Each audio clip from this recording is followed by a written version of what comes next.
After a long wait for the franchise's fifth and supposedly final entry, Indiana Jones and the Dial of Destiny didn't exactly live up to expectations.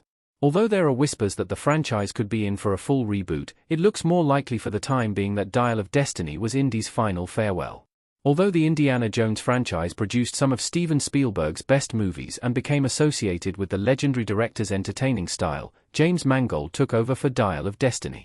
The Logan and Ford v Ferrari director creates some exciting action scenes, but Dial of Destiny is ultimately dragged down by its script. Perhaps Dial of Destiny was one adventure too many for Indy, since the character's fourth outing was also a big step down in quality from the original trilogy. Kingdom of the Crystal Skull introduced more of a sci-fi angle to the franchise, and Dial of Destiny took this one step further with a controversial time travel narrative.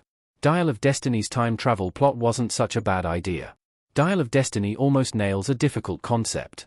The decision to send Indy back in time has been derided by many fans of the franchise, but it's really the execution that's lacking. Dial of Destiny almost gets its time travel premise spot on, since it finds a way to incorporate the sci-fi concept into the familiar setting of the franchise. For the most part, Dial of Destiny doesn't concern itself with time travel at all. It's a straightforward action-adventure narrative about Indy battling for possession of a powerful ancient artifact, just like his previous outings. It's only in the film's final act that the timeline deviates from the norm. The Antikythera mechanism is a real artifact found in Greece, but the fictionalized version in Dial of Destiny serves as a way to predict the occurrence of space-time anomalies which allow people to travel through time. This is an important distinction, since it's not a time machine of any kind. It's merely a roadmap. The idea of sending Indy back to the past isn't a bad one, since it tests his devotion to the people around him. Indy has always been fixated on his work and the secrets of history, often to the detriment of those around him. Allowing him to see the past firsthand puts this obsession into a new perspective. The problem is how Dial of Destiny develops this story. Indy's reluctance to return to his own timeline is what ruins his character. Indy turns down the chance to change for the better. Indy, Harrison Ford, parachutes down to Syracuse in Indiana Jones and the Dial of Destiny. The ending of Dial of Destiny tangles the timeline of the Indiana Jones franchise like never before, sending Indy back to ancient Greece where he can meet Archimedes and see the siege of Syracuse with his own eyes. Indy then has to decide whether to return to his own time or to stay in the ancient world for the rest of his life. Indy decides to stay in ancient Greece, and he has to be physically knocked out and dragged back to the present against his will.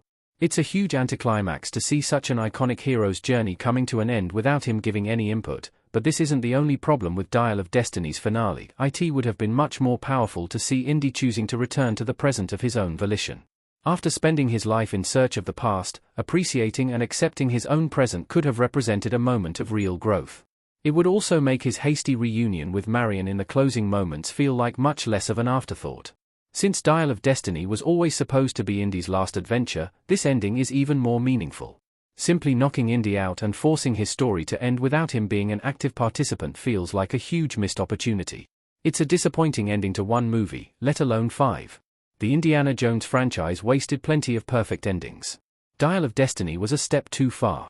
Indiana Jones, Harrison Ford, and Marion, Karen Allen, looking at each other in an apartment in Indiana Jones and the Dial of Destiny. It's possible that Dial of Destiny was never going to find a way to appease the fans, since the Indiana Jones franchise had already outlived its welcome. While the original trilogy has the nostalgic appeal of true action-adventure classics, there clearly wasn't much appetite for a fifth movie. Dial of Destiny was a box office flop, and its 70% Rotten Tomatoes score is also underwhelming. It's always difficult to pick up a story after so many years of inactivity, but this was especially difficult for Dial of Destiny given the specific history of the Indiana Jones franchise. Indy already had his perfect ending in The Last Crusade, as he and his friends ride off into the sunset after a job well done. This may sound cheesy, but The Last Crusade's heartfelt story earns this moment. Even the divisive Kingdom of the Crystal Skull gave Indy a more suitable ending, while Raiders of the Lost Ark would have been a satisfying standalone film. It's hard to end a long-running franchise, especially one that has already spoiled every chance at a satisfying ending that it has ever had. The frustrating thing is that Dial of Destiny could have come close with just a few tweaks. With a bit more delicacy around the time travel narrative and a more decisive final act from the hero, it could have pulled off the impossible.